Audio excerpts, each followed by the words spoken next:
reading is from Proverbs. Proverbs 1, verses 1 to 9.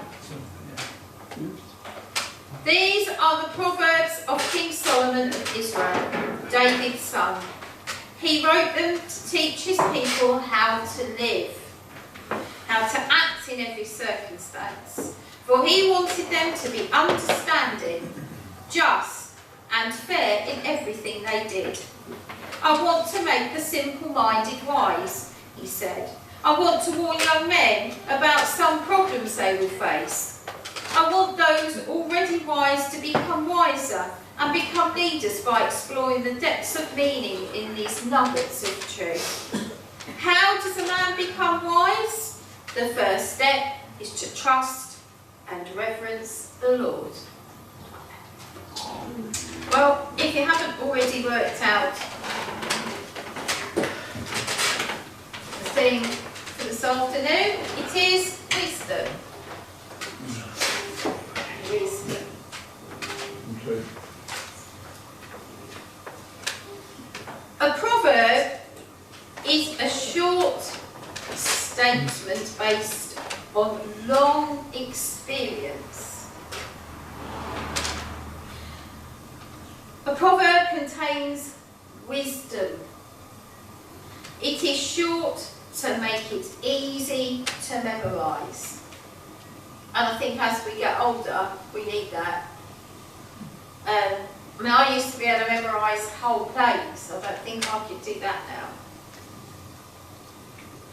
Wisdom is the right use of knowledge. That's really important. Wisdom is the right use of knowledge. So verse 4 says, I want to make the simple-minded wise. This is referring to someone who is gullible, without moral direction and inclined towards evil. So, how do we gain wisdom? By learning, acquiring raw information. And we learn in many different ways, don't we? But when we start off at school, if you can remember that far back, not so far back for some of us, I know, but for others a long time ago, we start off with the basic skills, don't we? Learning to read and to write and to do some arithmetic.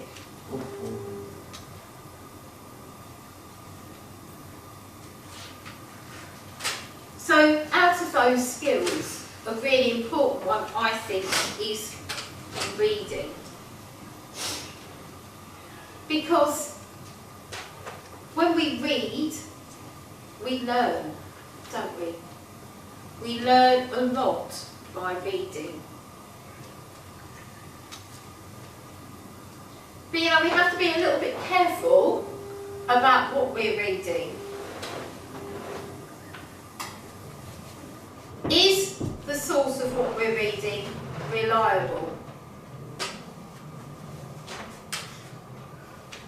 If you remember in our prayers, we prayed for the media, didn't we?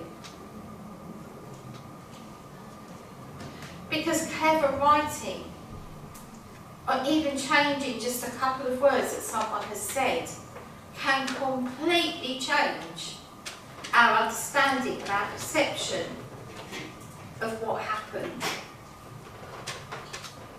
And if you read reports on the same thing by 4 different people, you will get a different perspective, because they will write it in a different way. They will have their own thoughts, their own ideas, their own interpretation of what happened. Some of them will decide that certain information is more important than others. It's not necessarily untrue, because different people will relay that same information in a different way. But you know, interestingly, some details can contradict from the same source. So this week, I read on the online BBC News that doing just 5,000 steps a day can make a big difference to your health.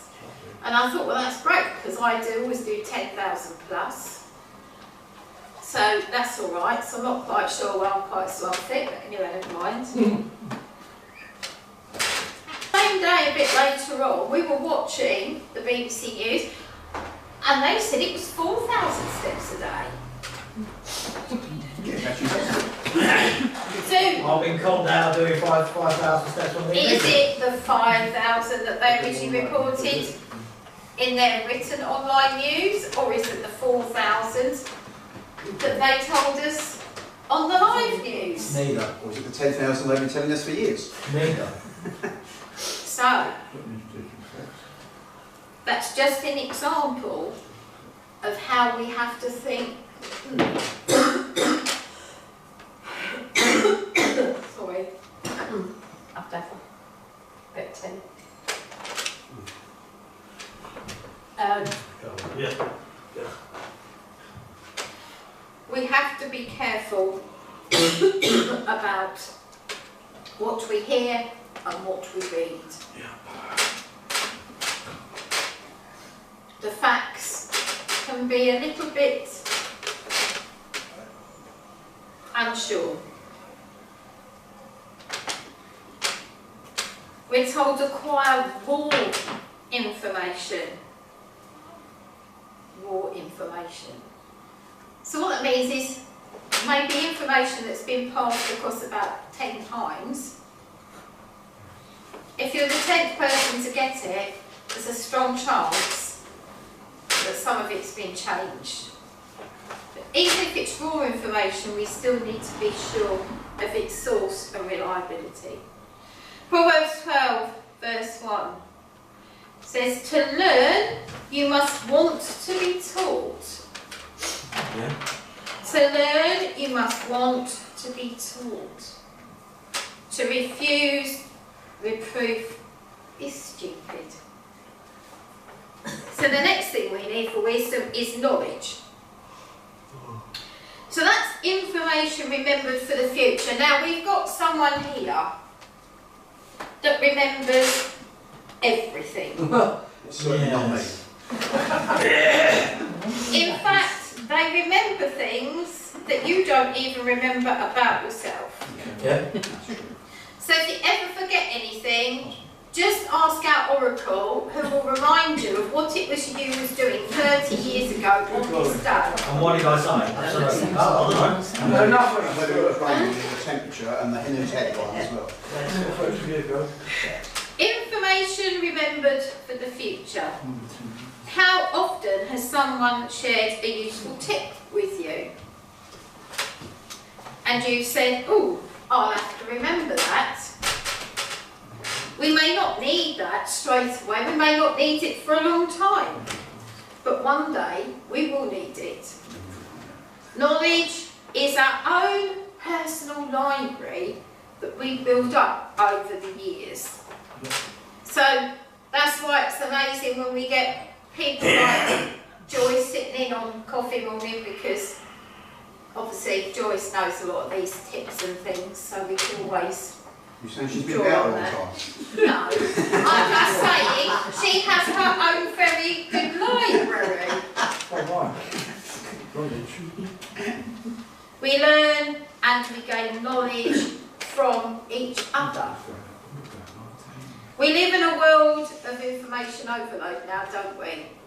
It's all around us. We've got everything coming in on our phones. There's so many different ways that we can learn about stories. There's so many different news channels, as well as our TVs, the radio. It's all around us all the time. Information overload.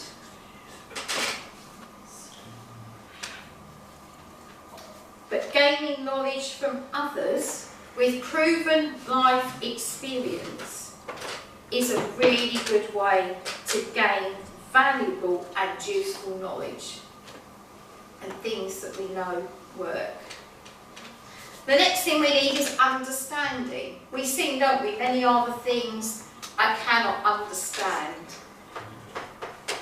And Gladys' saying is, Why, Gladys? But why, Gladys? Why? Why, Gladys? We need to take on board all that we have learned, the knowledge we have gained, and understand it. There's no point in going away from here, reading the whole of Proverbs, saying, right, Suzanne mentioned Proverbs, that's what I'm going to do. I'm going to work my way through Proverbs. There's a lot in there, that's what I'm going to do. It might be you've read it, but if you've not remembered any of it, if you've not understood any of it, and they were just words on the page, then all you've done is simply read it. You've simply read it. It's far better to go through something like Proverbs and for it to take you the next year to do it. But read it a little bit at a time and understand it and take it in. We need to learn, gain knowledge and understand to be able to gain wisdom. Proverbs 19 verse 20, get all the advice you can and be wise the rest of your life. However, we must also take heed of Proverbs 19 verse 27, stop listening to teaching that contradicts what you know is right. Okay? So you need to know in your own mind. Stop listening to the teaching that contradicts what you know is right. So why is Proverbs so important? Proverbs is a guide for how to flourish and how to thrive. There are warnings in Proverbs of what it looks like to live by our own wisdom instead of by God's. So be very careful of that. Be very careful. I'm going to share with you quite a few verses now from Proverbs. And I'm going to start with Proverbs 2, 6 to 10. For the Lord grants wisdom. His every word is a treasure of knowledge and understanding. He grants good sense to the godly, his saints. He is their shield, protecting them and guarding their pathway. He shows how to distinguish right from wrong and how to find the right decision every time. For wisdom and truth will enter the very centre of your being, filling your life with joy. Proverbs 3, 1 to 6. My son, never forget the things I've taught you. If you want a long and satisfying life, closely follow my instructions. Never tire of loyalty and kindness. Hold these virtues tightly, write them deep within your heart. If you want favour with both God and man and a reputation for good judgment and common sense, then trust the Lord completely. Don't ever trust yourself. In everything you do, put God first, and he will direct you and crown your efforts with success. And then Proverbs 8, 1 to 3. Can't you hear the voice of wisdom? She is standing at the city gates and at every fork in the road, and at the door of every house. Listen to what she says.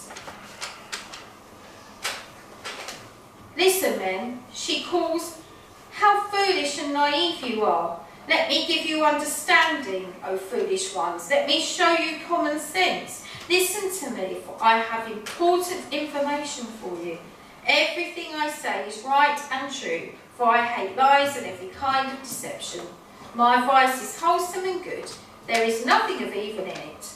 My words are plain and clear to anyone with half a mind, if it is only open. My instruction is far more valuable than silver or gold, for the value of wisdom is far above rubies. Nothing can be compared with it.